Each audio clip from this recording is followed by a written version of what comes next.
Thank you, Madam President. I rise today to speak in favor of the legislation that has been introduced by my friend and our Republican leader, Senator McConnell, that would take our country in the direction of greater domestic energy production and certainly robust job creation, as opposed to taxing or trying to the very people who provide our energy. Madam President, as every American knows, few issues today are more critical to the American taxpayer than the price of energy. Whether it's powering our homes or fueling farm equipment or filling up our cars at the pump, the price of energy directly impacts the cost of goods and operating expenses for our American producers. Now, while there's a multitude of variables that impact the cost of gasoline, it's important we don't overlook the main factor impacting prices at the pump.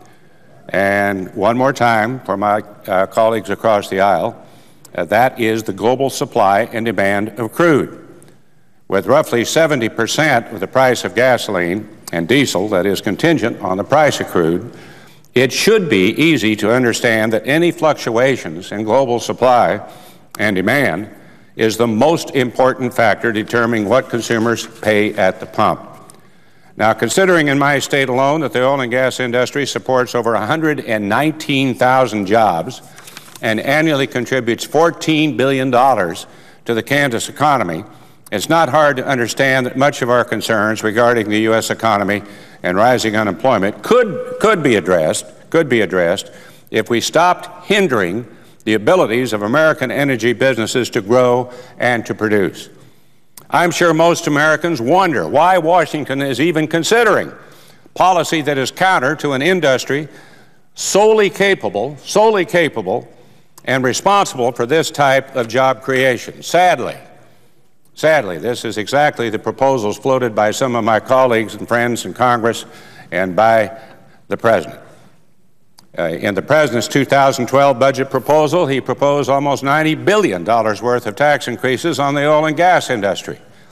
Taxes that the nonpartisan Congressional Research Service, nonpartisan, has stated could make oil and natural gas more expensive for U.S. consumers and likely increase foreign dependence. Well, that didn't work in regards to the budget. They're back.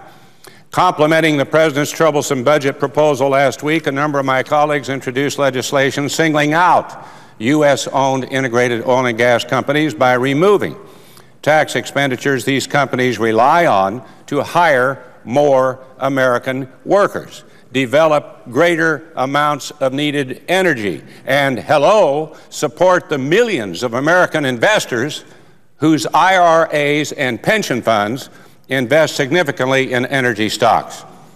What's even worse, at least 6 of my colleagues across the aisle are on record admitting that this legislation will do nothing to reduce prices at the pumps. It's sort of a gotcha piece of legislation. So to address American concerns about rising gas prices, my friends across the aisle have introduced legislation they readily know will not ease the price at the pump. This doesn't make any sense. In addition to the fact the Democratic energy bill won't help reduce gas prices, I want to further highlight the negative impacts it would have on American investors. Now, this is important. Probably the biggest distortion repeated in the media and some of my friends here on Capitol Hill is the notion that a few select corporate executives are the sole benefactors of record high profits enjoyed by these energy companies. Well, it makes real good politics today to beat up on these people. And that's what happened in regards to the Finance Committee. A lot of press there. When in reality, it's the millions of middle-class American investors whose retirement plans benefit greatly from healthy profits. Because these companies are publicly traded, they're owned largely by individuals and institutional investors responsible for managing the mutual funds and IRAs and pension plans of millions of Americans whose future economic security depend on the success of these companies. For example, in Kansas alone, there are over 18,000 shareholders of ExxonMobil. That's 18,000 of my constituents who will be hurt angry, frustrated when they find out that legislation that targets citizens, investors who actually own these companies could be passed. Now, beyond individual shareholders, many teachers, state government employees rely on strong returns on their investments in these companies. One example is the New Jersey Public Employee Pension Fund. Its holdings of U.S.-based integrated oil and gas companies make over 4% of its total portfolio. Now, realizing the likelihood of a strong return on their investment, it's no wonder why so many public employee pension funds throughout the country invest heavily in energy companies. Well, the good news is that the energy tax increase proposal was defeated last night, as its passage would have done absolutely nothing for reducing energy prices or helping the economic security of millions of middle-class American investors.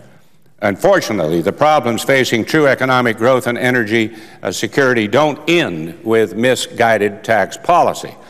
In addition to making it more costly to produce domestic energy, the administration is working to close off some of our nation's most abundant sources. For example, under the current administration, the Department of Interior canceled 77 oil development leases in Utah that were located within a larger formation covering 3 states that the Bureau of Land Management has estimated contains around 800 billion barrels of oil, more than 3 times the proven reserves in Saudi Arabia. This, of course, is in addition to the Gulf of Mexico deepwater drilling moratorium imposed last summer, which has had a lasting negative effect on Gulf Coast economies. Now, I know the President said we are going to permit these and they can drill, but somehow or other you never get the permit finalized. In closing, I want to reiterate my point about the underlying economic factors which, like it or not, despite the politics, are not the driving forces behind the price of gas at the pump. As global demand rises, prices will also rise. As global demand is potentially disrupted, as we see in the Middle East today, then market instability follows. If we can allow greater access to our own domestic resources and provide industry the necessary tools to expand, which is exactly what Leader McConnell's energy bill would do, then we'll be able to put more Americans back to work, add to the global supply of crude, which over time will undoubtedly help stabilize prices. I thank you, Madam President. I yield the floor, and I note the absence of a quorum. Clerk will call the roll. Mr. Akaka.